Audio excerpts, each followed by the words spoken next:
सभी को शुभ दिन। इस विशेष वीडियो में हम अध्याय जैविक वर्गीकरण शुरू करेंगे। जैविक वर्गीकरण में सबसे पहले हम उन वर्गीकरण प्रणालियों को देखेंगे जो विभिन्न जीव विज्ञानियों द्वारा दी गई थीं। अब पहली प्रणाली अरस्तु द्वारा दी गई थी, तो उन्होंने वर्गीकरण के वैज्ञानिक आधार के लिए सबसे प्रारंभिक प्रयास किया। अरस्तु द्वारा दिया गया वर्गीकरण क्या था? उन्होंने पौधों को 3 भागों में वर्गीकृत किया। पहला भाग था वृक्ष, दूसरा झाड़ियां और तीसरा था औषधियां।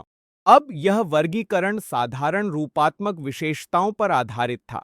फिर उन्होंने जानवरों पर भी काम किया और जानवरों को 2 भागों में विभाजित किया। पहला भाग था एनिमा, जिसमें शुरुआत में ए आता है, और दूसरा था एनिमा, जिसमें शुरुआत में ई आता है। अब वे जानवर जो एनिमा में आते थे उनमें आरबीसीज नहीं होते थे, और जो जानवर एनिमा में आते थे उनमें आरबीसीज उपस्थित होते थे। तो यह था अरस्तु द्वारा दिया गया सबसे प्रारंभिक वर्गीकरण। इस वर्गीकरण के बाद अलग अलग वर्गीकरण आए, जैसे कि द्विराज्य वर्गीकरण, त्रिराज्य वर्गीकरण, चतुर्थ राज्य, पंच राज्य, यहां तक कि षष्ठ राज्य भी। तो हम इन सभी प्रणालियों को एक एक करके देखेंगे। अब सबसे पहले आते हैं द्विराज्य प्रणाली पर। यह द्विराज्य प्रणाली वैज्ञानिक कैरोलस लिनियस द्वारा दी गई थी। इन 2 राज्यों में पहला राज्य था प्लांटे और दूसरा राज्य था एनिमालिया। तो यह एक सरल वर्गीकरण था। इस वर्गीकरण प्रणाली में कुछ कमियां थीं। हम इसके अंतर्गत 3 बिंदुओं को ले सकते हैं। पहली कमी यह थी कि इस वर्गीकरण ने प्रोकैरियोट्स और यूकैरियोट्स के बीच कोई भेद नहीं किया। दूसरी कमी यह थी कि इसमें एक कोशिकीय और बहुकोशिकीय जीवों के बीच कोई वर्गीकरण नहीं किया गया। और तीसरी बात, इसमें प्रकाश संश्लेषी जीवों और गैर प्रकाश संश्लेषी जीवों के बीच कोई अंतर नहीं किया गया। इन कमियों के कारण एक और वर्गीकरण आया, जिसे त्रिराज्य वर्गीकरण कहा गया। 3 राज्य वर्गीकरण वैज्ञानिक हैकल ने दिया था। उन्होंने प्रोटिस्टा नामक एक राज्य जोड़ा। तो पहले से ही द्विराज्य वर्गीकरण में प्लांटे और एनिमेलिया थे। यहां उन्होंने प्रोटिस्टा जोड़ा तो कुल मिलाकर 3 राज्य हो गए और इस प्रणाली को त्रिराज्य प्रणाली कहा गया। इस त्रिराज्य प्रणाली के बाद अगली प्रणाली आई, जिसे चतुर्थ राज्य प्रणाली कहा गया। इसे वैज्ञानिक कोपलैंड ने प्रस्तुत किया था। उन्होंने इसमें मोनेरा राज्य को जोड़ा।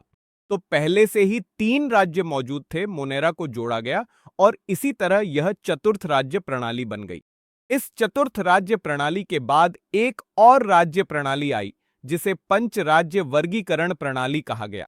यह विशेष पंच राज्य वर्गीकरण R.H. व्हिटेकर द्वारा दिया गया था और यह वर्ष 1969 में प्रस्तुत किया गया था। इसमें व्हिटेकर ने फंजाई को जोड़ा। तो पहले से ही 4 राज्य मौजूद थे। यहां जो जोड़ा गया वह फंजाई था और इसी तरह पंचराज्य वर्गीकरण अस्तित्व में आया। व्हिटेकर के इस विशेष पंचराज्य वर्गीकरण में उन्होंने लाइकेन का उल्लेख नहीं किया। साथ ही इसमें ऐसी कोशिकाहीन या गैर कोशिकीय जीवों जैसे वायरस, वायरॉइड्स, प्रायंस का भी कोई उल्लेख नहीं है। तो ये पंचराज्य वर्गीकरण में उल्लेखित नहीं है। व्हिटेकर द्वारा इस प्रणाली के लिए गए विभिन्न मानदंडों को हम 5 बिंदुओं में वर्गीकृत कर सकते हैं। पहला था कोशिका संरचना या प्रकार। इसमें उन्होंने देखा कि क्या यह प्रोकैरियोटिक कोशिका है या यूकैरियोटिक कोशिका है। दूसरा है शरीर संगठन। शरीर संगठन में यह देखा जाता है कि संरचना कोशिकीय है या यह ऊतकों, अंग या अंग तंत्र की है। अगले मानदंड की ओर बढ़ते हैं, वह था पोषण का तरीका। तो पोषण का तरीका स्वपोषी हो सकता है, यह परपोषी भी हो सकता है। यह विशेष मानदंड इस 5 जगत वर्गीकरण का मुख्य आधार था। अगले बिंदु की ओर बढ़ते हैं तो प्रजनन को लिया गया और अंत में वंशानुगत संबंध।